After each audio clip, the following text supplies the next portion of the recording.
If you are considering buying a Bluetooth controller or gamepad for your Gear VR to augment your experience and have taken a look at Samsung's website, you will notice they sell the original Samsung gamepad model EIGP20.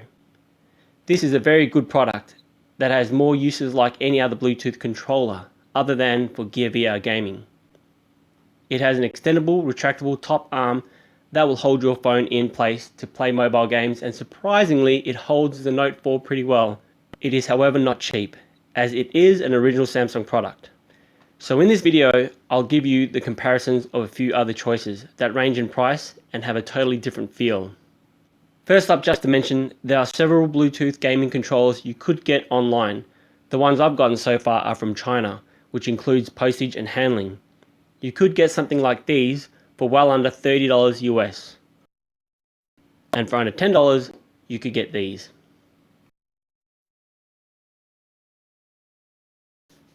The first controller I'll review is the Samsung Gamepad, coming in at between $60 all the way up to $180 US if you are sourcing it online. And of course $180 is a ludicrous price, but it seems very difficult to secure one from the store itself. Samsung used to sell this item directly from their online store in all countries, but not anymore. It feels very comfortable in the hands. It doesn't have a cross-directional control, but a low-slung directional joystick. It can be used to play non-VR games like all the other controllers, but the extendable arm is the bonus. The only downside is the directional and action buttons. They have a slight delay, which you won't notice so much unless you have tried a different controller. Next up is the NES 30 Replica Bluetooth controller, which comes in at about 30 to 40 USD. The cool thing about this controller is when I ran comparison of it in the game Herobound on Gear VR, the Gear auto detected that it was a different controller and it displayed the buttons A, B and X accordingly on the startup page, as opposed to the Samsung's 1. 2. 3. and 4. and so on. The NES controller rocks the classical directional button that damages your thumbs for games like Street Fighter.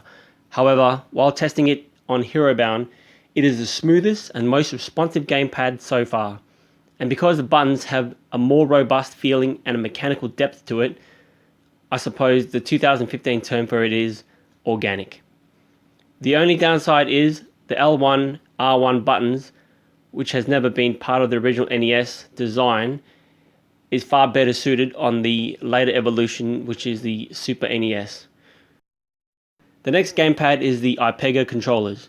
You've got the iPega 9025 or the iPega 9028. I'll be reviewing the iPega 9028. And the only difference between the two is that the 9028 model we're reviewing has a trackpad center in the middle, much like the PS4 controllers, for mouse action and so on. The iPega 9028 comes in about $30 or less, depending on the seller in US dollars, delivered to your door. Much like the Samsung Gamepad, it has an extendable retractable arm to hold your phone in place for playing games. However, if you have a Galaxy Note 4, it is a mission to put in, almost snapping the iPega arm itself, where the Samsung falls easily into place. Its build quality is a cheaper, light material. However, the joystick is the main directional controller and is very smooth and very responsive.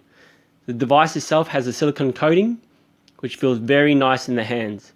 The only complaint is that the priority buttons for L1 and L2 are hidden under and behind the controller instead of the immediate triggers where your index fingers are.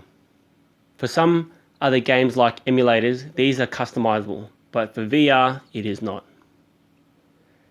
Now for the PS3, PS4 controllers. Much the same, but we'll take a look at the PS4 controller here. One of the most common household device due to its huge global sales of almost 40 million to date, it would be logical to use something you already have as a controller, and at about $60 US, it's premium.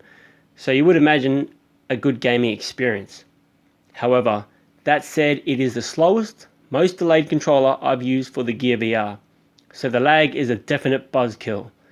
If you're looking at a cheap alternative and you already have a PS4, this will do, but if not, don't get this.